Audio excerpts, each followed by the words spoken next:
J'ai eu le sentiment d'être en ce lieu depuis toujours. Comment dire, depuis toujours, oui. Je prenais conscience que j'étais depuis toujours en ce lieu, pas spécifiquement celui-ci, mais dans la nature, à travers un état de fusion où j'absorbais les sons et conjointement je me fondais dans le paysage. Je redécouvrais à travers ce sentiment de fusion primordiale euh, toute l'essence de la vie, de la sève coulait dans mes veines. C'était merveilleux, c'était magnifique.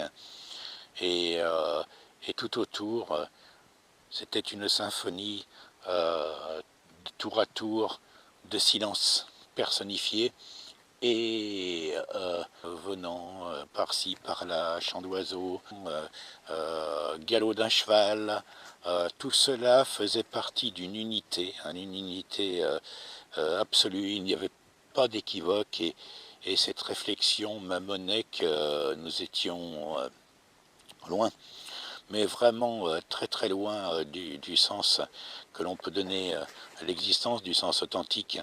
Euh, cette fusion qui existe à l'état naturel dans l'univers, malheureusement, n'est pas le fait de l'homme qui prétend à sa maturité à travers sa puissance, mais sa puissance n'est rien face à une telle immensité, une telle entité, et il, il, il est en décalage, dans un décalage pernicieux, mais peut-on le juger réellement tant on sait que cette disposition d'esprit qui est la mienne fait l'objet d'un travail, d'un investissement, d'un travail profond sur moi-même, un travail voulu, un véritable travail, un travail qui consiste à œuvrer sur son esprit, sur sa conscience, lui accorder de l'intérêt, car la conscience n'est pas qu'un substitut ou plutôt un additif dans l'existence. Non, c'est pas l'additif, c'est le pilier justement. Et il faut réactualiser ce pilier dans son espace réel, et, et le réhabiliter à sa juste mesure. L'éternité n'est pas gravée, n'est pas dépendante des hauts faits, quelle que soit leur hauteur, du plus petit au plus grand, de toute manière, sont éphémères. Éphémère apparition, illusion, hologramme peut-être, selon certains théoriciens de l'univers. Tout cela est mystérieux et très excitant. Et l'éternité, donc, ne se grave pas de ces... on ne peut se targuer de porter dans l'éternité des hauts faits, quels qu'ils soient. En revanche, certains faits peuvent s'inscrire dans l'éternité. Voilà, le geste par rapport, le respect envers l'éternité, ce concept d'éternité, le respect qu'on peut lui accorder, en gros, c'est justement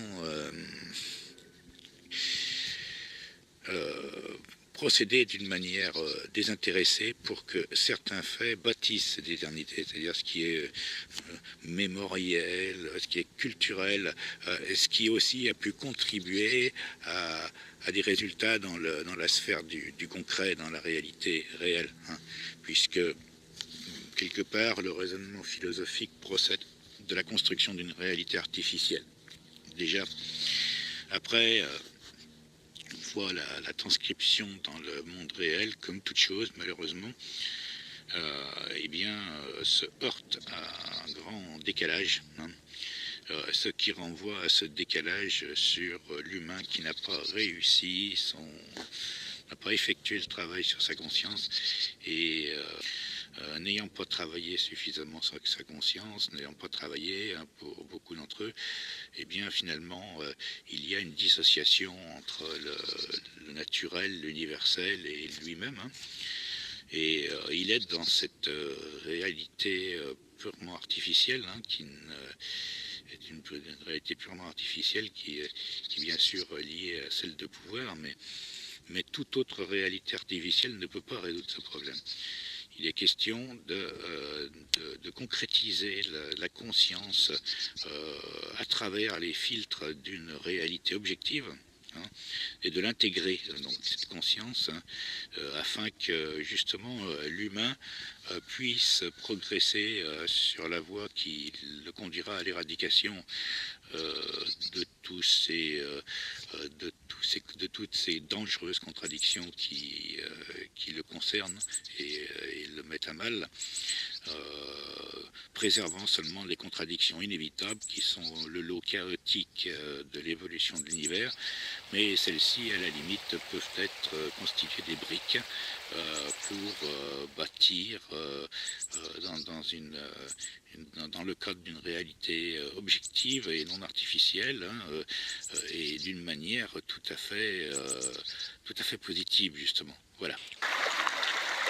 Au bord de la rivière, il est assez incroyable d'écouter ce chant de la rivière, hein, et donc ce chant qui se forge à travers toutes les aspérités chaotiques qui se situent dans la rivière, à savoir ces galets, ces rochers, et de l'interaction entre cette inertie apparente, bien sûr, et cette mouvance énergique de l'eau qui polie tout cet environnement.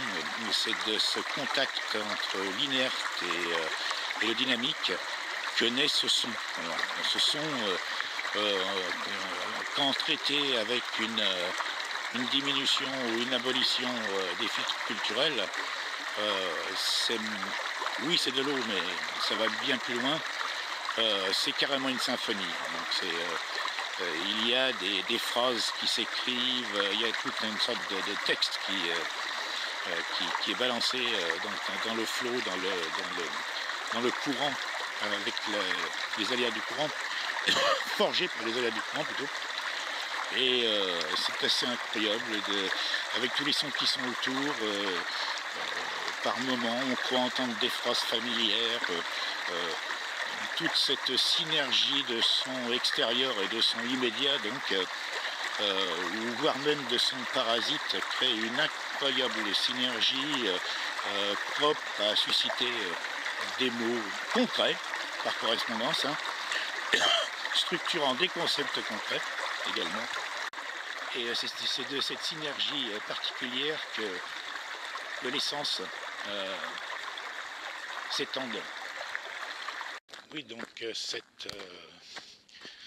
ces échos, cette synthèse de sons qui se dégage donc de la rivière, hein, dans ce contact décrit précédemment, c'est en fait une musique d'une part, qui est érigée dans les